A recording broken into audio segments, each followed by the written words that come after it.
ओम नमः शिवाय। पूर्णिमा और अमावस्या, दो बहनों की कथा। एक समय की बात है, एक राजा था। उनके दो पुत्र और दो बेटियां थीं। उनमें से एक बेटी का नाम पूर्णिमा और दूसरी बेटी का नाम अमावस्या था। पूर्णिमा सारे घर का कामकाज करती, पूजा पाठ करती, गाय की सेवा करती थी, लेकिन ठीक इसके विपरीत अमावस्या थी। वह पूर्णिमा की तरह धर्म, कर्म, विश्वास कम ही रखती थी और राजा अपने दोनों पुत्रों और पुत्रियों से बहुत स्नेह रखता था। धीरे धीरे बच्चे बड़े होने लगे और तो राजा ने अपने पुत्रों का विवाह कर दिया। फिर रानी ने बेटियों के भी विवाह की बात की तो राजा को बोली। वो कहने लगी कि अमावस्या का विवाह किसी ऐसे घर में करना जो बहुत संपन्न हो, क्योंकि उसको तो घर का कामकाज करने की आदत ही नहीं है, और पूर्णिमा का किसी साधारण घर में, क्योंकि वो तो कामकाज कर लेती है, उसको काम करना पसंद है। तो राजा ने पड़ोसी गांव के अमीर घर में अमावस्या की शादी कर दी और उसी गांव के एक साधारण से परिवार में पूर्णिमा की शादी कर दी। तो पूर्णिमा के भाई उससे बहुत प्यार करते थे, क्योंकि वो घर के काम में उनका हाथ बटाती थी और अमावस्या उन पर रौब जमाती थी। शादी के बाद दोनों बहनें अपनी अपनी ससुराल में रहने लगीं।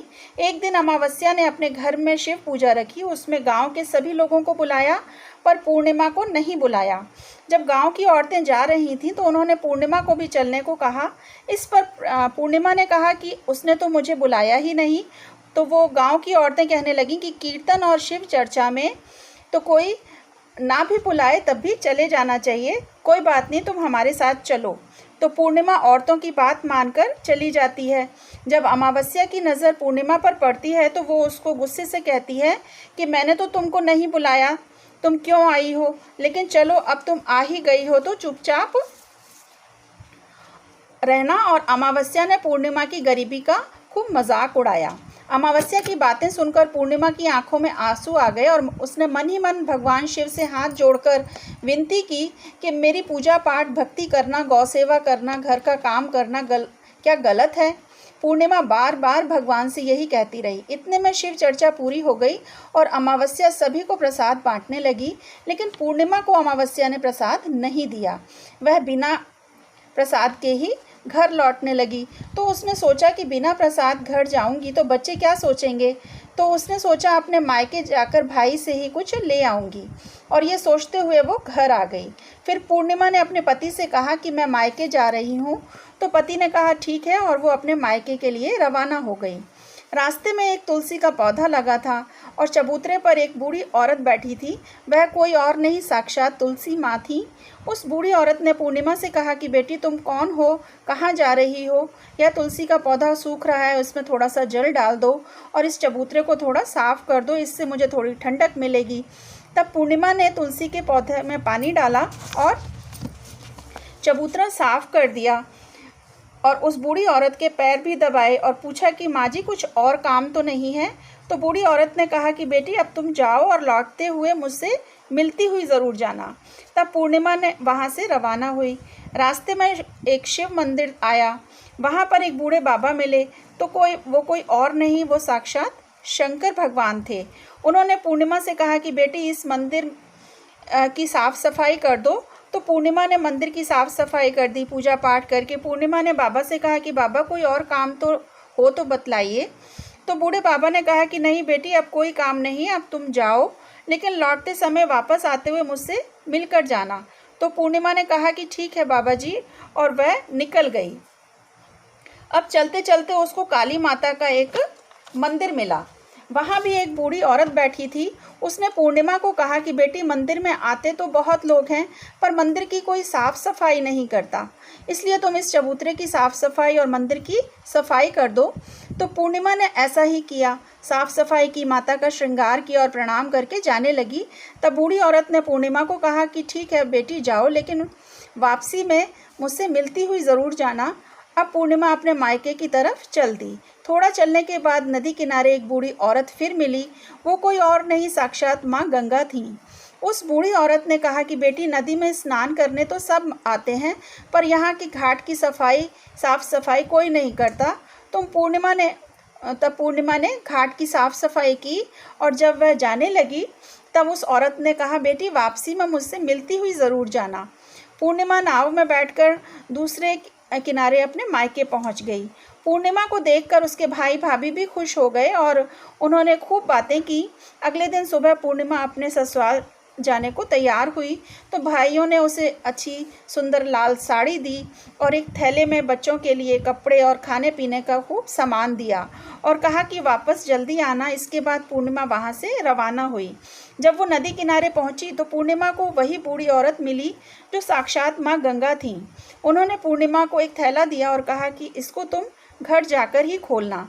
तो पूर्णिमा ने ऐसा ही किया और बोला ठीक है और आगे चल दी। फिर काली माता का मंदिर आया। वहाँ भी बूढ़ी माँ ने पूर्णिमा को एक थैला दिया और बोला इसको भी घर जाकर ही खोलना। पूर्णिमा ने उनको भी प्रणाम कर आगे चल दी। जब आगे चली तो शिव मंदिर आया तो वहाँ बाबा मिले। उन्होंने उसको एक थैला दिया और बोला कि ये घर जाकर ही खोलना। पूर्णिमा ने कहा कि ठीक है बाबा और आगे चल दी। फिर तुलसी माँ के पास बैठी वो औरत मिली। उसने भी पूर्णिमा को एक थैला दिया और बोला बेटी इसको घर जाकर खोलना। अब पूर्णिमा के पास 5 थैले हो गए। उन सबको लेकर पूर्णिमा अपने घर चली गई। पूर्णिमा ने सबसे पहले अपने मायके का थैला खोला। उसमें बच्चों के कपड़े और खाने पीने की चीज़ें थीं। उसने अपने बच्चों को वो सब दिया जिससे बच्चे बड़े खुश हो गए। अब पूर्णिमा ने दूसरा थैला खोला जो गंगा माँ ने दिया था। उसमें उसने सोना चांदी भरा हुआ था।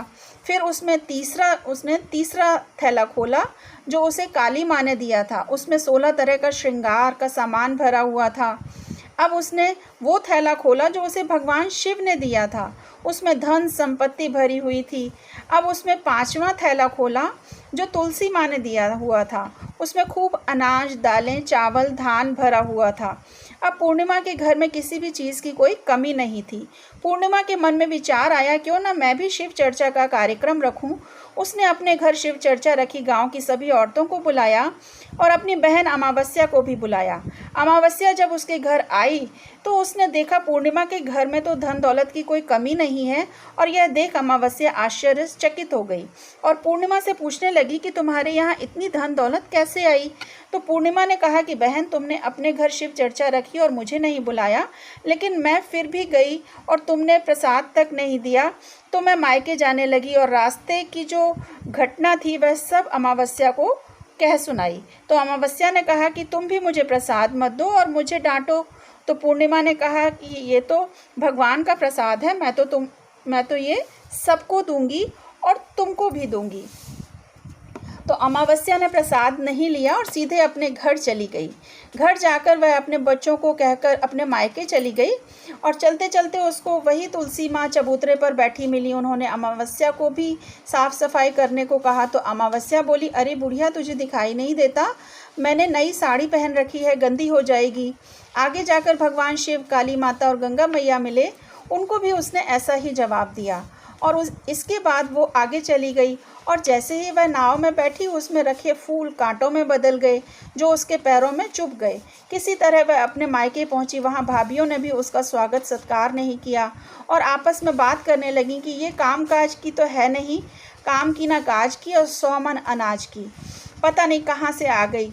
भाभियाँ भी उसको ऐसा बोलने लगी और फिर सभी रात में खाना वाना खाकर सो गए। सुबह अमावस्या उठी और बोली कि मैं अब जा रही हूँ। वह बोली पूर्णिमा को तो तुम लोगों ने बहुत कुछ दिया, मुझे भी दो। तो भाइयों ने कहा कि तुम घर जाओ, हम वहीं भिजवा देंगे, सब वहीं पहुँच जाएगा। तो अमावस्या वहाँ से चल दी। नदी के पास आई तो वही बूढ़ी औरत बैठी थी। तो अमावस्या ने उनको बोला पूर्णिमा को तो आपने बहुत कुछ दिया, मुझको भी कुछ दो। तो बूढ़ी औरत ने कहा तुम घर जाओ, सब तुम्हारे घर पहुंच जाएगा। इसके बाद काली माँ भगवान शिव और तुलसी माँ ने भी यही कह दिया। जब अमावस्या अपने घर आई तो आंगन में 5 थैले थे। उसने अपने मन में सोचा कि आज तो मैं निहाल हो गई। उसने एक एक कर थैले खोले तो किसी में कंकड़, किसी में पत्थर, किसी में कोयला और किसी में पत्थर निकले। तो ये सब देख वह बड़ी हैरान हुई और उसने अपना सिर पकड़ लिया और कहने लगी कि मुझे मायके से भी कुछ नहीं मिला और इन थैलों में भी कुछ नहीं निकला। वह पैर पटकती हुई अपनी बहन पूर्णिमा के घर गई और बोली, तुझे तो इतना कुछ मिला और मुझे तो कुछ भी नहीं मिला।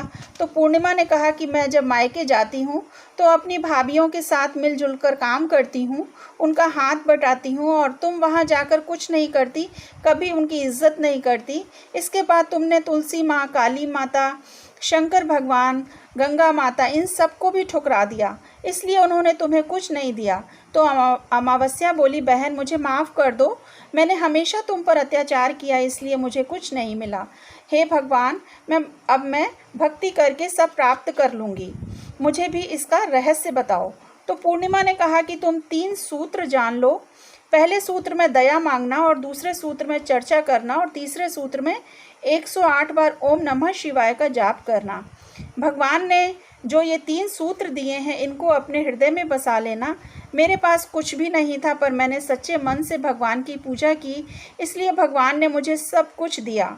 इसके बाद अमावस्या अपने घर गई और पूजा पाठ में लग गई। उसने भगवान शिव से माफ़ी मांगी और गौ सेवा, दूसरों की सेवा में लग गई।